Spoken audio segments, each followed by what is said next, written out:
Assalamualaikum warahmatullahi wabarakatuh. Yang saya hormati Ibu Lia Nurliana SSI M-Pharm selaku dosen pengampu mata kuliah farmakologi. Perkenalkan, nama saya Dia Sabrina beserta rekan-rekan saya. Perkenalkan, nama saya Eka Fikri Agustiansyah. Perkenalkan, nama saya Afifah Safa. Perkenalkan, nama saya Rio Agustian. Perkenalkan, nama saya Novarma Fitriani. Perkenalkan, nama saya Wilisa Fitri.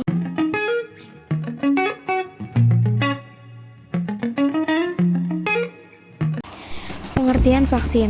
Vaksin merupakan antigen mikroorganisme yang diinaktivasi atau dilemahkan bila diberikan kepada orang yang sehat untuk menimbulkan antibodi spesifik terhadap mikroorganisme tersebut, sehingga bila kemudian terpapar akan kebal dan tidak terserang penyakit. Sejarah vaksin. Vaksin berasal dari bahasa Latin vaccine, dari bakteri Variolae vaccinae yang pertama kali didemonstrasikan pada tahun 1798. Dapat mencegah dampak dari smallpox atau cacar pada manusia. Kata vaksin saat ini digunakan pada seluruh preparasi biologis dan produksi material, menggunakan makhluk hidup yang meningkatkan imunitas melawan penyakit, mencegah prophylactic vaccines atau perawatan penyakit terapeutik vaccines. Perbedaan vaksin dan vaksinasi. Vaksin adalah produk biologis yang dapat menghasilkan imunitas spesifik untuk penyakit tertentu. Sedangkan vaksinasi adalah pemberian vaksin ke dalam tubuh untuk menghasilkan imunitas spesifik untuk penyakit tertentu. Manfaat vaksin. Yang pertama, mencegah penularan penyakit menular. Yang kedua, mengendalikan penularan penyakit. Dan yang ketiga, mencegah dan mengurangi angka kesakitan, kecacatan, dan kematian akibat suatu penyakit. Efek samping vaksin. Nyeri pada lengan, sakit kepala atau nyeri otot, nyeri sendi, menggigil, mual atau muntah, rasa lelah, dan demam ditandai dengan suhu di atas 37,80 derajat Celcius. Cara kerja vaksin. Paparan kuman yang dilemahkan, dimatikan, atau sebagian dari kuman. Sistem imun merespon untuk membentuk antibodi yang dapat mengingat dan mengenali kuman. Antibodi sudah memiliki kemampuan mendeteksi dan melawan kuman apabila terpapar di kemudian hari. Tipe vaksin. Tipe vaksin menurut tujuannya, vaksin untuk melemahkan virus atau bakteri, vaksin dengan organisme utuh yang telah dimatikan, toksoid, vaksin dengan molekul permukaan, vaksin anti-idiotipe. Attenuated virus atau bakteria, berisi virus atau bakteri hidup yang dilemahkan. MO akan merubah secara genetik maupun kimia tapi tidak patogenik. Contoh vaksin dengan virus yellow fever strain yang dilemahkan. Killed whole organisme, proses patogen utuh yang sudah dimatikan dengan cara pemanasan maupun secara kimia. Contoh, vaksin Salk untuk polio, polioviruses yang dinaktifkan dengan formaldehid. Toksoid. Toksoid berisi eksotoksin, toksin yang dihasilkan bakteri yang diinaktifkan dengan pemanasan maupun secara kimia. Ditunjukkan untuk membentuk kekebalan terhadap toksin yang dihasilkan bakteri tetapi tidak selalu membunuh MO. Contoh, antitoksin botulinum dan antitoksin diphtheria.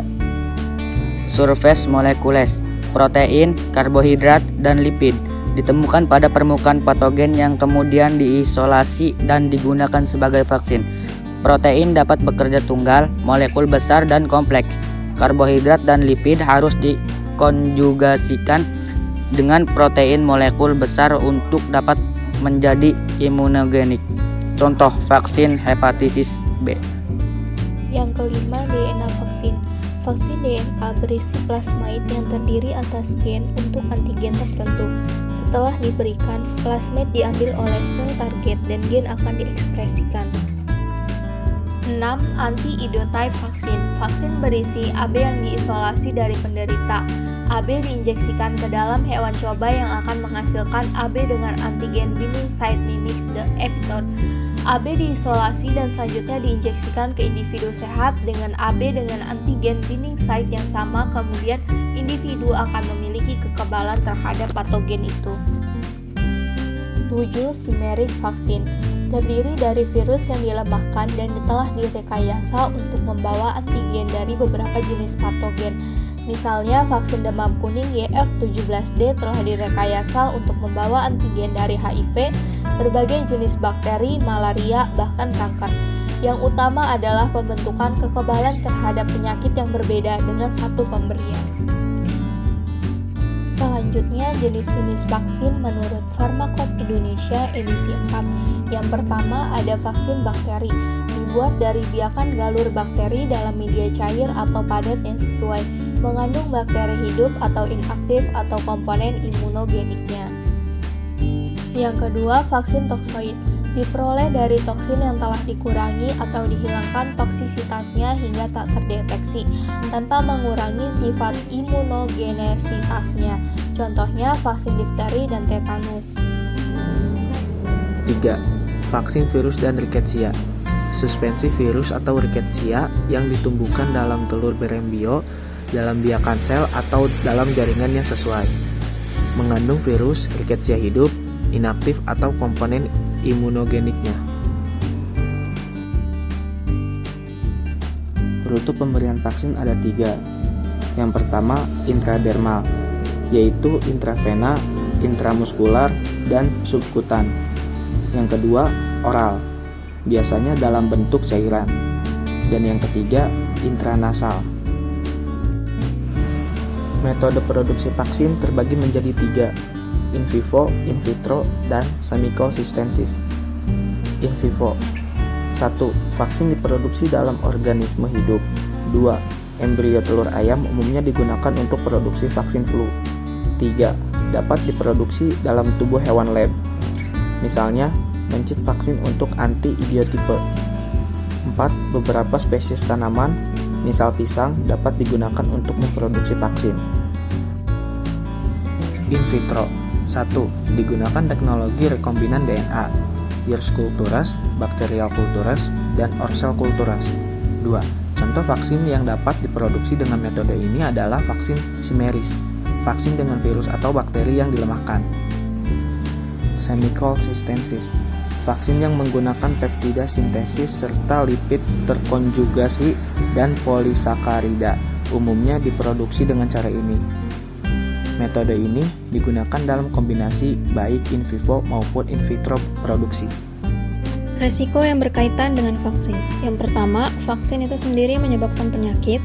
Yang kedua, dapat berperilaku sebagai super antigen dan lebih merangsang sistem kekebalan tubuh. Dan yang terakhir, kemungkinan adanya reaksi alergi, terutama vaksin yang diproduksi dalam embrio telur ayam ataupun pada tanaman. Yang selanjutnya, imunisasi. Pengertian imunisasi. Imunisasi adalah proses menyuntikkan vaksin yang bertujuan untuk membentuk daya tahan tubuh terhadap penyakit tertentu atau untuk mencegah masuknya penyakit. Yang selanjutnya, tujuan imunisasi adalah untuk mendapatkan imunitas atau kekebalan anak secara individu atau eradiksi atau pembasmian sesuatu penyakit dari penduduk suatu daerah atau negeri.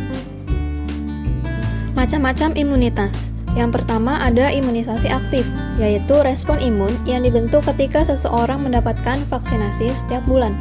Yang kedua ada imunisasi pasif, yaitu pemberian antibodi dari seseorang yang sudah kebal terhadap penyakit kepada seseorang yang belum kebal. Sejarah imunisasi. Lady Mary Montagu, seorang istri duta besar Inggris di Turki, menemukan adanya praktik variolation pada masyarakat Turki untuk mencegah penyakit cacar. Nah, variolation ini dilakukan dengan memasukkan bahan infeksius cacar atau smallpox dari individu sakit ke individu yang sehat. Hasilnya, individu yang sehat terlindungi dari penyakit cacar. Sejarah vaksinasi Lady Mary Wortley Montagu, perangko Turki menggambarkan proses variolation. Edward Jenner pada tahun 1796 menginokulasikan materi infeksius cacar sapi atau cowpox dari seorang peternak sapi yang terinfeksi ke seorang anak kecil. Ternyata dibuktikan kemudian anak kecil tersebut lebih tahan terhadap penyakit cacar. Edward Jenner dianggap sebagai penemu vaksinasi. Imunisasi wajib. Yang pertama ada campak, yaitu mencegah penyakit campak. Yang kedua ada polio, mencegah penyakit kelumpuhan. Yang ketiga ada Bacillus calmette-guerin, yaitu melindungi dari penyakit TB. Yang keempat ada hepatitis B, atau mencegah virus hepatitis B yang menyerang hati. Yang terakhir ada DPT, HB, HIB, yaitu mencegah penyakit difteri, pertusis, dan tetanus. HB untuk melindungi dari infeksi saluran pernafasan berat, dan HIB untuk melindungi dari influenza berat. Imunisasi lanjutan, yaitu terdapat 3 bagian. Pada batita akan diberikan imunisasi lanjutan DPT, HB, HIB, dan campak.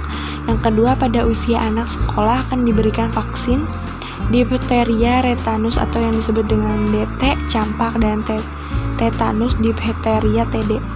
Yang ketiga, imunisasi lanjutan pada wanita usia subur berupa tetanus toksoid atau disingkat dengan TT.